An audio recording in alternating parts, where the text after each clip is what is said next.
Great innovation stories make change possible. Each week on the Innovation Storytellers podcast, I invite innovation leaders to share how they overcame the obstacles to introduce breakthrough ideas to the world through the power of story. I'm featuring guests from Tesla, TD Ameritrade, Corning, Cisco, Bloomberg, and so many more. Listen in to learn how you can tell a more effective innovation story and change the future for the better. Hey everybody, it's Susan Lindner. I'm your host of Innovation Storytellers. Welcome back. Today is a special day because I rarely get to talk to fellow storytellers on the podcast. And more importantly, fellow innovation storytellers on the podcast. So for all of you innovators out there, you're getting a triple whammy of innovation storytelling today, whether you like it or not. And so allow me to introduce my guests. First, these are the co-authors of the phenomenal book. If you haven't gotten it yet, please do. Once Upon an Innovation by Jean Storlie and Mimi Sherlock. And so a little bit about my guests today. So Jean is the co-author of this fantastic book. She designs and facilitates processes to enable creative collaboration in solving business challenges. Jean incorporates storytelling and story-based techniques to create highly energetic and highly engaging strategic planning, innovation, and team building sessions through workshops and talks and all different kinds of methodologies. She also offers coaching and workshops to teach professionals how to create meaningful stories for their businesses in communications and in leadership. And Jean comes to us with a nutrition background. So having that healthcare background, having to talk to the public, and we all know what that's been like over the pandemic, certainly talking to people about health, but also really increasing the communications capabilities, healthcare providers, but also people inside of corporations like General Mills, who is looking to drive growth around that incorporation of storytelling around science and nutrition. So Jean, thank you so much for joining me. And of course, Jean's co-author, Mimi Sherlock, who is the leader of consumer intelligence for IFF's Nourish division. She is responsible for inspiring and motivating creative teams by bringing actionable insights to life and facilitating end-to-end innovation. And just to be clear about that, IFF is the International Fragrance and Flavors. Did I get the right order? Yeah, so that's correct. Yeah, we just go by IFF now. So you don't even have to decode that. But right. Yes, IFF. There you go. Prior to IFF, Mimi was the principal and owner of Sherlock Creative Thinking, a creativity and innovation consultancy focused on the people side of innovation, and served a variety of clients and industries around the globe. Through her highly engaging experiential approach, Mimi has helped business teams in companies like Visa, L'Oreal, and Nestle crack the code on very gnarly problems and enjoy the process along the way. So I am just so grateful to have both of you here. Big fans of the book. We'll include the links in the show notes of where you can get Once Upon an Innovation. So let's just dive right into it. From your perspective, what's the difference between an anecdote and a story? Because we get really confused inside of companies when we start saying, oh yeah, just tell a story. And then you wind up hearing something that by perhaps our definition is not a story at all. So how do you define that? Well, an anecdote would be an episode that really happened. And it may or may not have all the narrative elements of storytelling. And so by narrative elements, we look to the neuroscience around storytelling, which was really pioneered by a scientist named Paul Zak at Claremont University. And he was studying the neuroscience around trust. And in that discovery process, he accidentally learned that in response to a good story, the brain's chemistry is changed. It releases more oxytocin, which is a hormone associated with empathy, compassion, and trust. But his work also showed that the narrative needed to have three key elements: a character, struggle, and change. So we ground our definition and our work around storytelling is that if there are those elements in that anecdote, so an anecdote might have a story in it, but it might just be like, oh, this funny little snippet that happened, or 2 or 3 events that strung together and have something funny or whatever to be imparted. So say those 3 elements again, so we can really define them, and maybe give us a couple of examples of what that really looks like. Sure. So a character who struggles against an obstacle. The character may or may not overcome that obstacle, but in the struggle, he or she experiences a moment of truth, and then experience an emotional transformation. So a character, struggle, and change.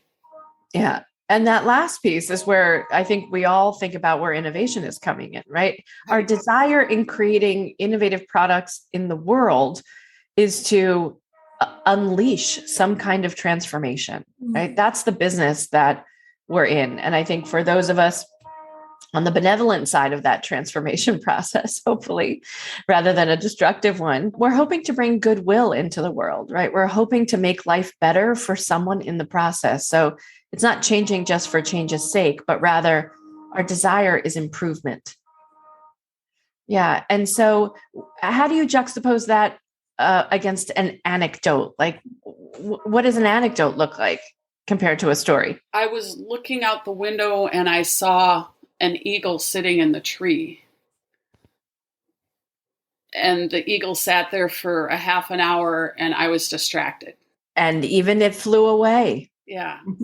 Yeah. So I often think of, like, again, that was then, this is now, what changed. So if I had interacted with that eagle, like maybe I decided I wanted to try to take a picture of it and it turned and looked at me, and like there's something where I was struggling to do something versus that just kind of happened. And maybe a little bit of character development too, right? Right. Yeah.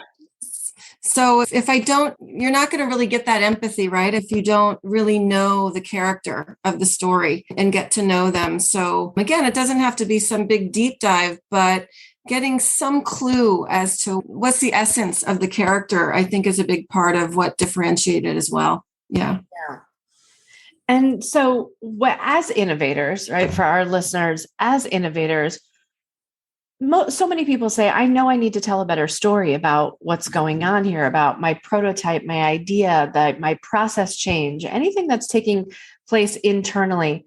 But I really don't know how to get started in telling a story. How do I actually find the story that I should be telling my team? I know what my technology is capable of doing, but how do I describe it to the world? Where do I start? And what's the advice that you give them in getting started in the story?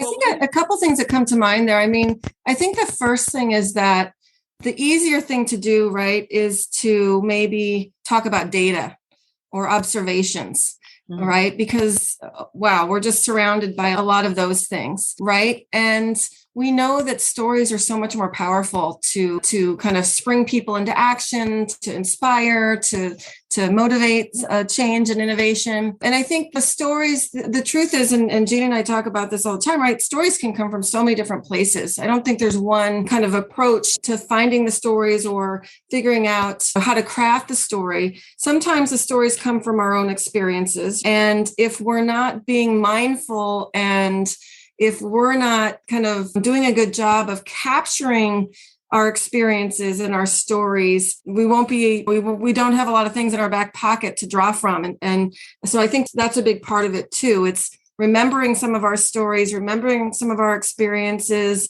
crafting those so that we can use them when the time comes. Anything that we learn from could be a story that we can use. And then, of course, stories come from users of products that we create, users of different experiences, and really getting good at soliciting other people's stories can be such a treasure trove of a great list of different stories that can be there. And then you can craft stories that are effective. Don't always necessarily have to be full experiences that you or other people have had. You might get a lot of different, even anecdotes and stories from a lot of different people, and take some of those key elements to kind of create or craft a representative story that really helps people understand the dynamics of a situation, the possibilities of making change, or things like that. So I think there's several different approaches. And really what we try to do is give people all those different types of tools. How do you be mindful and capture your own stories? How do you solicit stories from others? What are some tools and techniques to actually create stories that have never really existed before? So I think there's a lot of approaches. I don't know if that really answers what you were asking or not, but that's kind of what comes to mind. I was just going to build on what one of your phrases, building your treasure chest of stories, that we actually have different tools and exercises to mine for story gems. And story gems are raw story ideas. And like in any ideation effort, you're going to have a more full treasure chest if you fill it up with a lot of gems. So you want to find as many as you can. And then once you've found those gems, then pick them up and look at different facets of the story and see if it's the one that will represent the idea or the communication that you're trying to convey. And what's the deeper meaning under that story?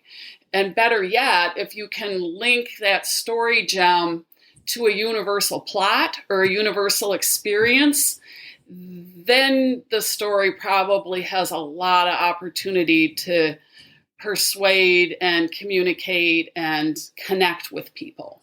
Yeah, I love in your book how you look at those story gems getting started. And it starts with something really quite simple. You ask people to remember a person, a place, an event, or a moment in time whereby something really, I don't want to say triggering in the negative, but that triggers a memory, right? Where things that have instant emotional connection for you, whether it's failing your driver's test or graduating or not from college, or that incredible place on vacation, or the best burger you ever had, something like that, right? Where you can turn that best burger story into, well, it was the craftsmanship. It was the best ingredients, right? That ever took place, that ever happened. Or it was that chef's experience of so much care and so much love and how that burger was delivered. Or the best burger I ever had actually came from a vegetarian place, right? It was my Impossible Burger. And who would have thought that a meatless burger would be the best I ever had because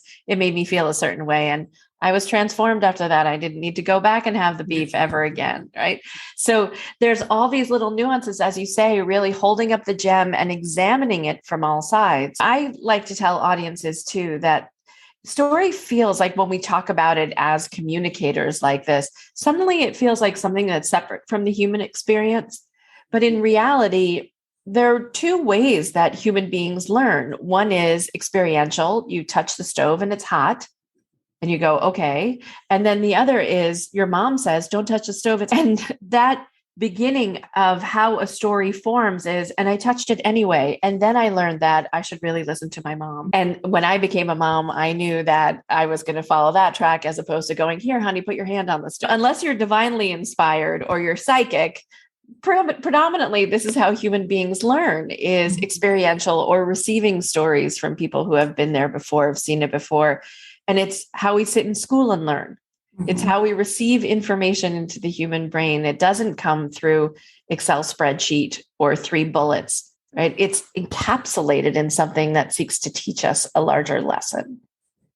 Yeah, absolutely. I mean, the context and the way that when you hear stories from other people, right, you automatically visualize that. And it really is amazing how powerful our brains are at being able to do that. And that is why story is so powerful. Yeah. And Susan, you're so right that tool of just the people, places, events, and objects in your life can yield stories. But I've created similar tools, one for mining nonprofits, one for mining science and research, for mining a company or a brand. And so there are different pathways that you'd follow. And again, then what are the story prompts that can get the imagination going until all of a sudden, like, oh, okay, yeah, now I'm seeing one. So we do that. Sometimes we do a little guided imagery with that to get people in more of a creative mindset before they go on one of those little discovery journeys. So that's actually one of the fun steps of coming up with stories, is just everyone mining for their gems, and people realize, oh, I have a lot more than I thought I did. I also love in your book, you have this kind of chart. And then in the last column, it says, now let's think about the theme. And for me, that pivotal point in your book is when, okay, so what's the theme I take away from that? Like, so maybe it's, I got the best customer service when I got that burger. Like the waitress came over 3 times and asked me how I liked it and wanted to let me know that the ketchup was homemade. And by the way, like these are the best fries you'll ever have outside of a state fair. And so then I can turn that into, I can take what is essentially a very personal story, find a theme, and then say, I want to take that personal story and now I want to transmute it for corporate work, for my business, for the organization or the nonprofit that I work with. So what is that transformation like? I found the theme, let's say it's customer service for the sake of argument. I take a very personal story, and then now it's time to actually craft the company story around. So how do I take my loving hamburger story and then suddenly build a character and build tension and challenge and transformation on the other side? Well, I think you can actually work that same process the other directions. You can start with the theme and then begin to generate stories. So let's say, for example, a team might be wanting to lean into improving their customer service. We could then do, and this comes out of the field of appreciative inquiry, where you're looking for best of stories. So have everyone give them a little bit of quiet reflection time to think about the best customer service they ever had. Spend a little bit of time jotting down that story. And then I like to do snowball pair and share, where then have people get together, pair with one person, share their stories, find the common themes. So now you're going thematically one layer deeper, like what was it that made up that good customer service? Then have the 2 people join 2 more, so they're a quad. Then you look at the themes that came out of that, and then you go to 8 and 16, and pretty soon you have the whole room. And it's really eerie, but generally speaking, there are going to be about 4 to 5 themes underneath those best stories. And then you get the team to identify what's the best story. Or maybe it's like Mimi had talked about amalgamated stories earlier, that maybe you pull, we like this from that one and this from that one, and the team kind of makes up the story. And then they together, everyone in that room, all 30 people, can go out of that day together sharing the best story of customer service. And this becomes their rallying call. So it's a great tool for coming up with a vision, but it can also be a way to kind of get back into the idea and the strategic planning that would come afterwards. And I think uncovering the insights, what does customer service mean? And right, here's in this example, maybe you found 4 different pretty specific behaviors or experiences that describe that. And everyone can agree on that and kind of find a way forward. How do they want to use that? Yeah. And so that last is, so now into the execution, right? So you find your fantastic customer service story. We agree on what that is, about how the burger got made, not just with great customer service, but it was teamwork behind the scenes, right? And careful attention to the ingredients, that every person was not only able to, the chef was not only able to make this great burger, but that the staff was able to communicate it and maybe even upsell them on a great hot fudge sundae on the other side, right? As part of that terrific customer service, leading the example. But it's what we're left with. And so oftentimes on the show, we're talking about, how do I create the emotional triggers that actually generate the memory for the listener, that they're able to take that story with them and, more importantly, share it, so that that story, like a pebble thrown into a lake, you begin to see the ripple effect of that. How do you advise folks to kind of bring emotion into a story in places where, I don't know, you're talking about chemical refining, or you're talking about what is really a very boring manufacturing process or something like that? How do you get people to let go a little bit and bring the emotion back in?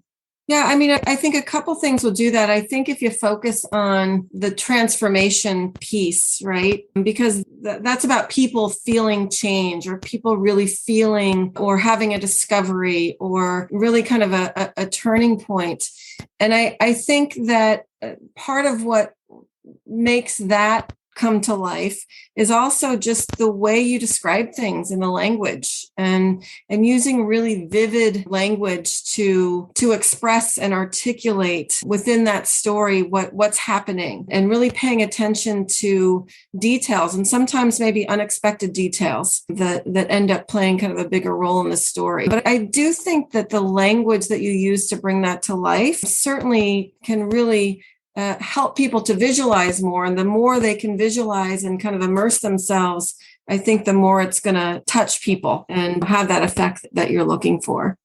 Yeah. Yeah. And just building on the vivid details, the more you can incorporate all five senses into describing characters or scenes, the audience is immersed in the story. So let's say I was describing an encounter I had on an elevator with an obnoxious woman.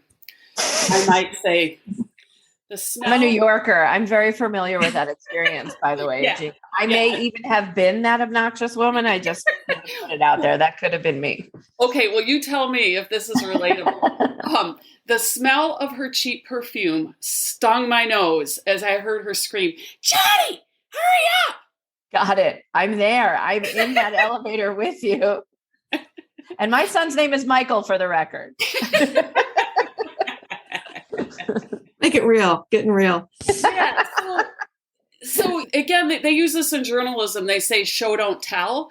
So that's what these vivid details, or describing being on the beach, the grit of the sand under your toe and the smell of the sunscreen and the taste of the salt on the margarita rim and the wind cooling off the sun, the radiation of the sun on your skin. And that brings the audience to the beach with you.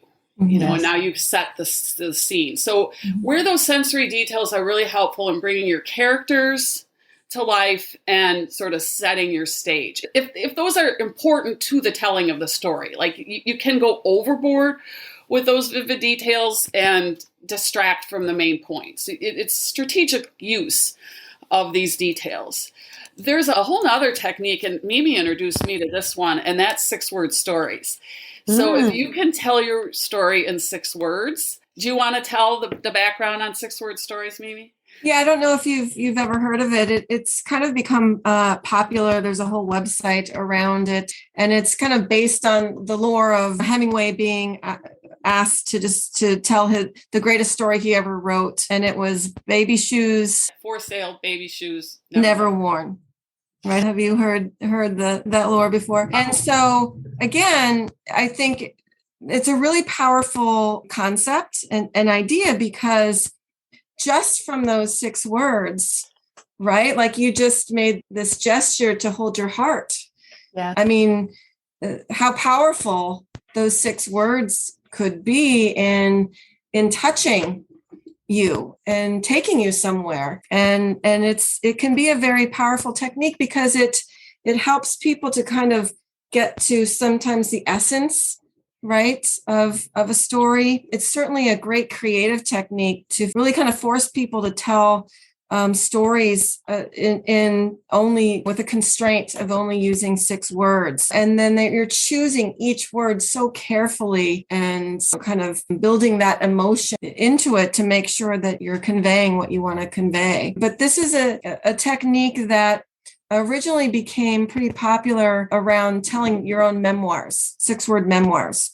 And so we use it a lot. And sometimes I use it as pre-work before maybe a face-to-face meeting where people are coming together and maybe they don't know each other too well, or maybe they know each other, but this is another way to kind of know someone at another level. And people come in ready to share their 6-word stories.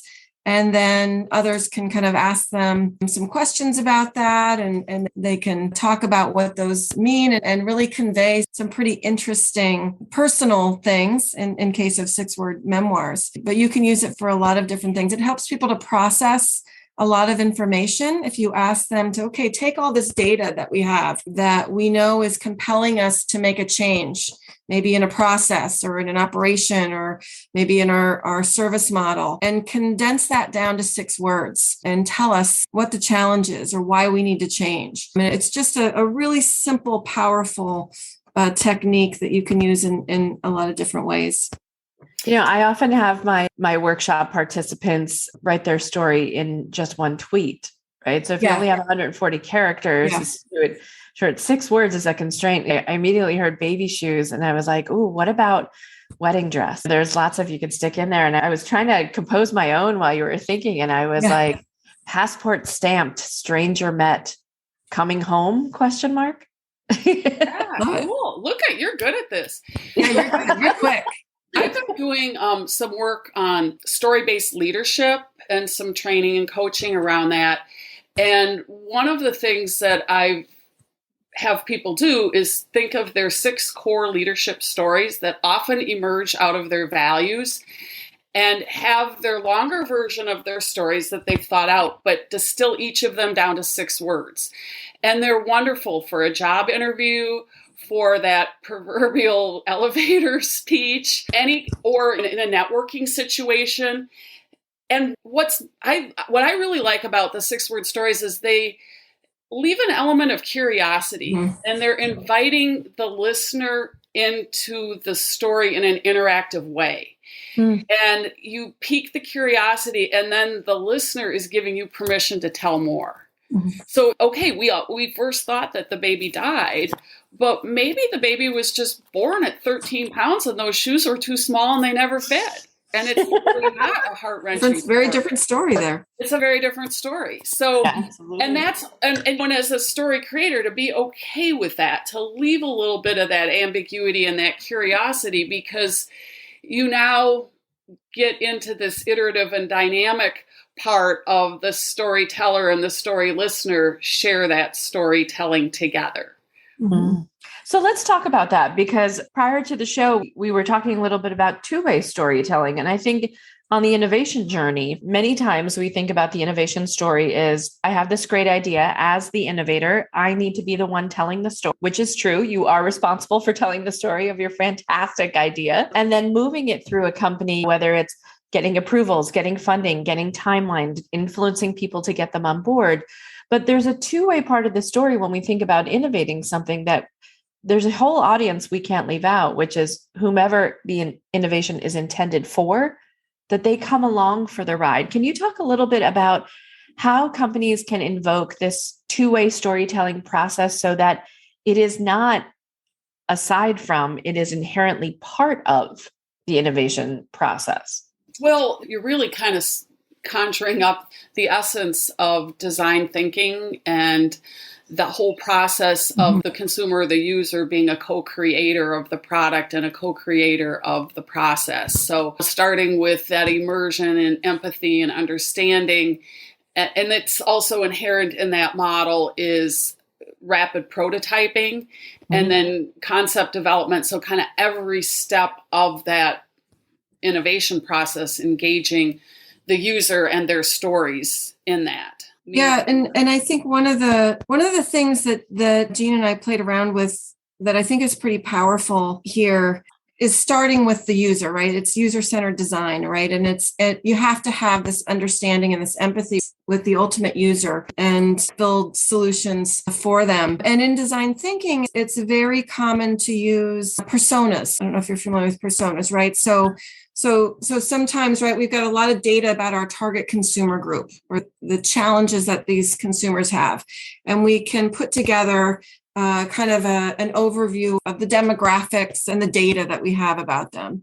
And you kind of take it to the next level and you build a persona, right? You assign a character, a representative character, and now we have a name and we kind of have an idea about who this character is or who this persona is. But what we talk a lot about in the book, and I've used quite a lot in my work, especially in design thinking, is really building that true narrative, really having pretty well-formed stories about the users that give you even more context and help the product developers really empathize and understand who they're designing for and how this innovation is going to really affect people's lives. And so we kind of now differentiate quite a bit between just taking things to the persona level in design thinking and really going more towards a little bit longer narrative that tells a story about these users. And that might be something real that we extract and maybe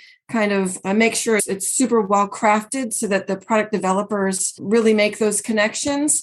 Or sometimes the stories we get from users when we capture user stories are really pretty good to begin with. But I think that's definitely one tool. I know I've been using it a lot more as I work in design thinking with product development groups.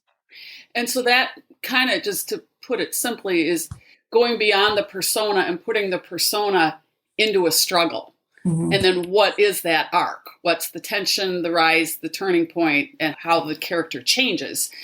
And getting the research team, when they're out doing their ethnography work, to be observant of the stories. Some of it will be in crafting their interview questions to, if you're hearing a little bit of a struggle that a user is describing, to be curious and begin to have the probes and to pause and to listen. Because a lot of times people get uncomfortable when people start talking about their problems.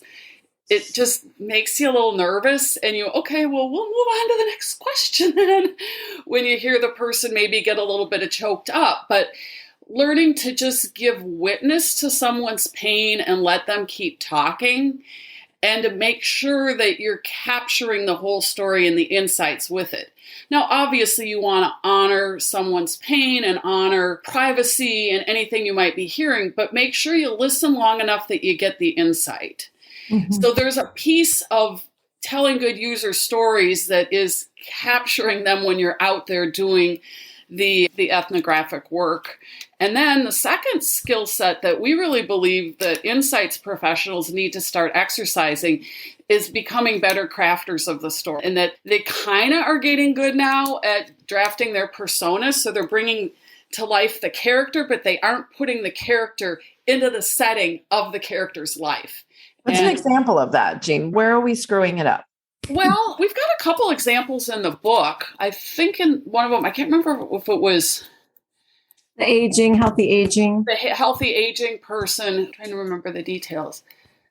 Well, so the narrative on it was that her father had died when she was in college, and because of that had always really strived to live a very healthy life. But now she's hitting an older point in her life and has discovered she has fibromyalgia and her husband has high blood pressure, and they're realizing that you can't really defy aging, but there are some things that you can do. So they're making some lifestyle changes with exercise and eating. And we tease that out, and the emotion of how this death of her father had impacted her life, but you still can't run away from aging. Kind of the moral out of that story. And then we contrast that to just a persona of that. And every time we put these examples, and we have a whole list of different examples that we use in our workshops, everyone sees the difference. Mm. And they all say, like, I can feel her struggles now, mm-hmm. that I see the narrative. I didn't feel the struggle. And I understand the why of her struggle, right, versus just what the struggle is. Now I know a little bit more about her background. I have this context of this story that tells me so much more. And now I feel it. I want to develop a solution because I get it. I understand the struggle. It becomes real to me as a product developer. So I think for us, a lot of the work is bridging that empathy gap between the user and the product developer. And it's just so much more powerful when you use these stories versus just data or personas. Yeah. So actually, that's one of the things that I do to help clients is sometimes they will just want me to write those narratives for them because they don't feel they have that skill. Sometimes I want Jean to write my narratives for me. She's very good at that. Who doesn't want Jean writing their narratives? Yeah. And I really like doing it. But the other thing that I like doing more than anything is not just give the client the fish, but teach them how to fish. So yeah, I'm happy to write up the stories, but I also really would like to see insights professionals and innovation professionals just learn the 1, 2, 3 steps of telling these, of crafting good stories, because then they've got their own, and then they find their voice as a storyteller and become the representative of their innovation through the stories they tell. Yeah, so important. And I feel like we can get lost, like you said, like in just crafting a great persona, and then we don't bring all those juicy details over to the story itself. But I think a lot of people also get hung up that suddenly a story is like a 10-step process and it has to be a biblical epic. And if I'm not going on the same 9-step journey that Joseph Campbell laid out in The Power of Myth, or, you know, that we hear that journey. Right. Or like Luke Skywalker. And does the main character need to be a hero figure? Does it need to be a likable character? Can we hate the character? Like, well, tell us just a little bit about that when we're thinking about, and these troubles. What if our trouble is our customer who just won't say yes? You know? Well, and sometimes the nemesis isn't a person. It's a voice inside yourself. It could be your own internal struggle. So actually, we really believe in business storytelling that the love Joseph Campbell and these epic tales. They just make wonderful entertainment, but I don't think that it's the best tool for business storytelling because we don't have time to tell epic tales, and they're complicated. You have the character, or you have the hero and the nemesis and the ally and the mentor and on and on. You don't have the time to develop all those characters and have the interrelationships of all of that. And there's also usually more than one rising tension resolution, and there are multiple arcs within those epic tales. So we really like to just make it as simple as you can. Yeah, I know Kendra Hall likes to say, she goes, everything was the same. Then there was a boom, something shifted, and then everything is never the same again.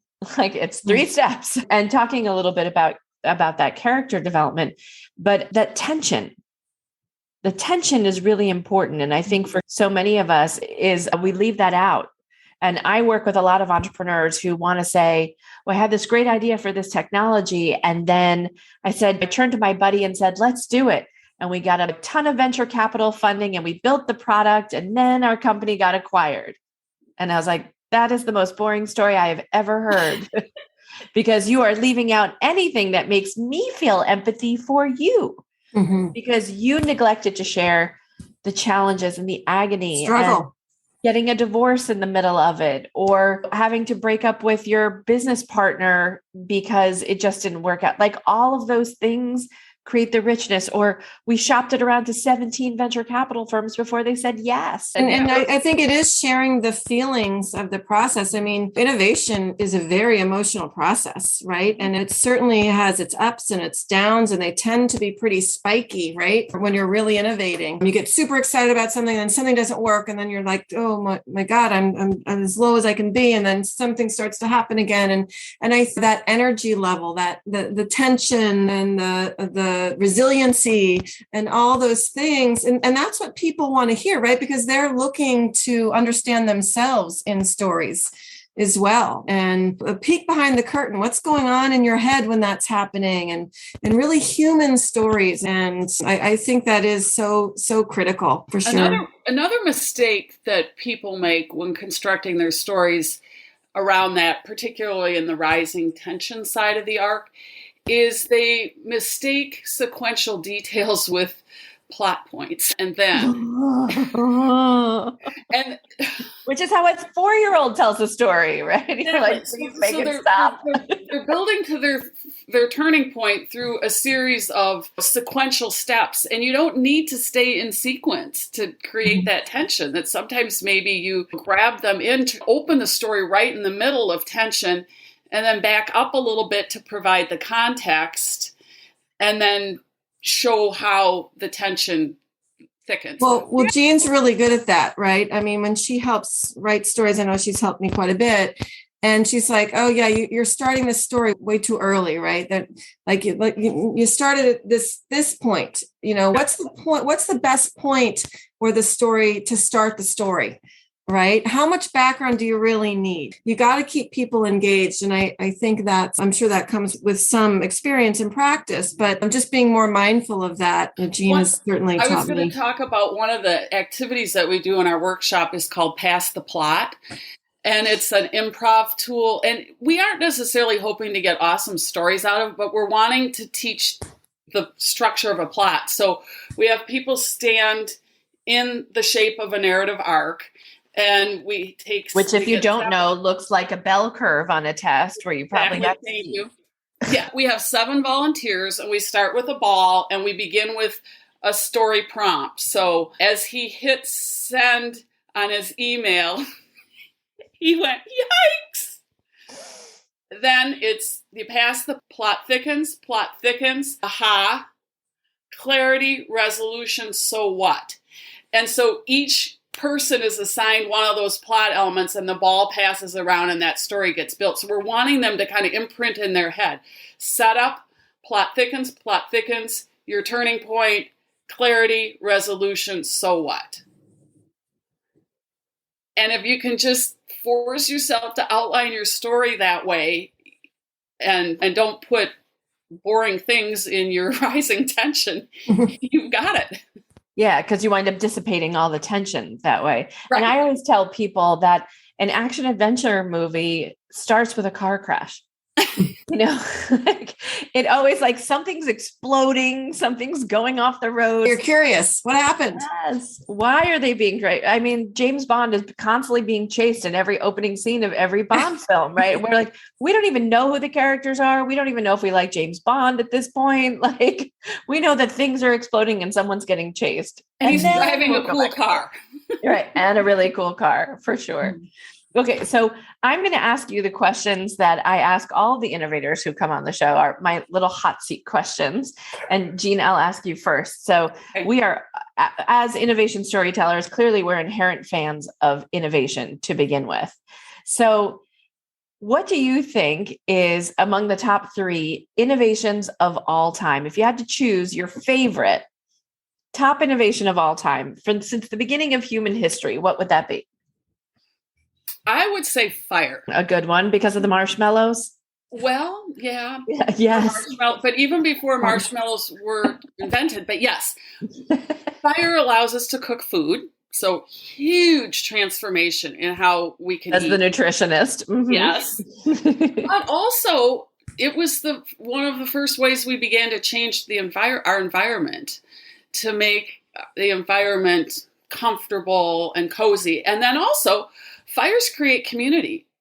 People would gather around the fire, and there's fireside chats. Pardon? Fireside storytelling and chats. Yeah.